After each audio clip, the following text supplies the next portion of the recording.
दो दो story time channel पर आपका स्वागत है। दक्षिण के एक घने जंगल में दो हाथी के बच्चे पैदा हुए। एक काला, जिसका नाम कालू था, और दूसरा सफेद, जिसका नाम श्वेता था। बचपन से ही उनके बीच गहरी दोस्ती हो गई थी। कालू और श्वेता दिखने में बहुत ही शरारती, मजाकिया और बेहद खूबसूरत थे। हर दिन वे साथ खेलते, जंगल में घूमते और शरारतें करते। कालू काफी शरारती था। जब भी उसे मौका मिलता, वह श्वेता के सामने जाकर उस पर पानी छिड़कता। श्वेता पहले तो थोड़ी डरी, लेकिन बाद में उसे मजा आने लगा। वह कालू के साथ फ्लर्ट करती, लुकाछिपी खेलती और उसकी हरकतों को माफ कर देती। जंगल के दूसरे जानवर भी उनकी प्यारी दोस्ती का लुत्फ उठाते। एक दिन जंगल में बहुत बड़ा तूफान आया। पेड़ हिलने लगे, हवा में धूल उड़ने लगी। तब कालू और श्वेता डर गए। वे एक दूसरे को कसकर पकड़ लेते हैं ताकि अलग न हो जाए। कालू अपने दोस्त को चुनौती देता है, श्वेता, डरो मत, मैं तुम्हारे साथ हूं।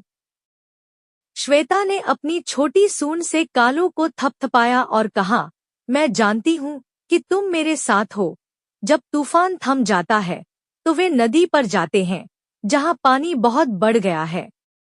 कालू कहता है, आओ श्वेता, नदी में तैरो। लेकिन श्वेता थोड़ी डरी हुई है क्योंकि उसे तैरना नहीं आता। कालू उसे आश्वस्त करता है, मैं तुम्हारे साथ रहूंगा, डरो मत। फिर कालू ने श्वेता को अपनी सूंड से कसकर पकड़ लिया और उसे धीरे धीरे पानी में उतारा। श्वेता थोड़ी घबरा जाती है, लेकिन बाद में काफी खुश होने लगती है। तैरने के बाद उन्हें नदी के दूसरी तरफ रंग-बिरंगे फूलों का एक बगीचा दिखाई देता है। वे पूरे दिन वहां जाते हैं और फूलों के बीच लुकाछिपी खेलते हैं और विभिन्न पेड़ों पर चढ़कर मजे करते हैं। दिन के अंत में जब श्वेता थक जाती है तो कालू उसे उठा लेता है और दोनों धीरे धीरे जंगल में लौट आते हैं। तब से हर दिन वे नई जगहों की खोज करते हैं, जंगल में साथ साथ चलते हैं और उनकी दोस्ती गहरी होती जाती है। जंगल के दूसरे जानवर उनकी दोस्ती से हैरान होते हैं और उनका अनुसरण करते हैं। लेकिन एक दिन कालू की माँ ने उसे बुलाया और कहा, कालू, अब तुम बड़े हो गए हो, तुम्हें जंगल के दूसरी तरफ जाना चाहिए। कालू का दिल टूट गया क्योंकि उसे पता था कि उसे श्वेता को छोड़ना होगा। वह श्वेता के पास आया और कहा, श्वेता, मुझे अब जाना होगा, लेकिन तुम जानती हो, तुम हमेशा मेरे दिल में रहोगी।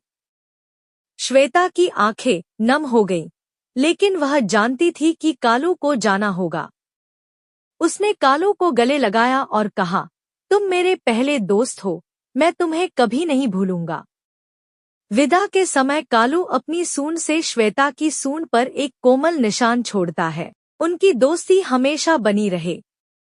कालू चला जाता है, लेकिन उनकी दोस्ती की कहानी पूरे जंगल में गूंजती रहती है।